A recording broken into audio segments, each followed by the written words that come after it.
ವಿಧಾನಸಭಾ ಕ್ಷೇತ್ರದ ಮಲ್ಲಾಪುರ ಗ್ರಾಮದ ಶ್ರೀ ಉತ್ತರ ದ್ವಾರೇಶ್ವರ ವಾಣಿಭದ್ರೇಶ್ವರ ದೇವಾಲಯಕ್ಕೆ ಶಾಸಕರಾದ ಗಾಲಿ ಜನಾರ್ದನ ರೆಡ್ಡಿಯವರು ಹಾಗೂ ಅವರ ಧರ್ಮಪತ್ನಿ ಶ್ರೀಮತಿ ಲಕ್ಷ್ಮೀ ಅರುಣ ಅವರೊಂದಿಗೆ ತೆರಳಿ ಶ್ರಾವಣ ಮಾಸದ ಅಂಗವಾಗಿ ಸ್ವಾಮಿಗೆ ರುದ್ರಾಭಿಷೇಕ ಹಾಗೂ ಪೂಜೆ ಸಲ್ಲಿಸಿ ನಾಡಿನ ಶ್ರೇಭಿವೃದ್ಧಿಗಾಗಿ ಪ್ರಾರ್ಥಿಸಿದರು. ಹಾಗೂ ಈ ಸಂದರ್ಭದಲ್ಲಿ ತುಂಗಭದ್ರಾ ಸೇವಾ ಸಮಿತಿ ವತಿಯಿಂದ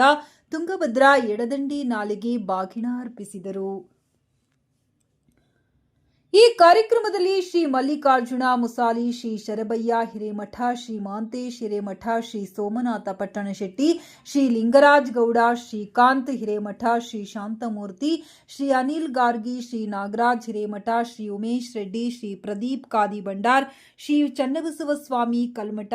ಭಾಜಪ ನಗರ ಮಂಡಲ ಅಧ್ಯಕ್ಷ ಶ್ರೀ ಚಂದ್ರು ಹಿರೂರು, ಗ್ರಾಮೀಣ ಮಂಡಲ ಅಧ್ಯಕ್ಷ ಶ್ರೀ ಡಿಕೆ ಆಗೋಲಿ, ಮುಖಂಡರಾದ ಶ್ರೀ ಮನೋಹರ ಗೌಡ ಹಿರೂರು, ಶ್ರೀ ಯಮನೂರ್ ಚೌಡ್ಕಿ, ಶ್ರೀ ವೀರೇಶ್ ಬಲಕುಂದಿ, ಶ್ರೀ ದಳಪತಿ, ಶ್ರೀ ಷಣ್ಮುಖ ನಾಯಕ್, ಶ್ರೀ ಲಕ್ಷ್ಮಣ ನಾಯಕ್, ಶ್ರೀ ರಾಘವೇಂದ್ರ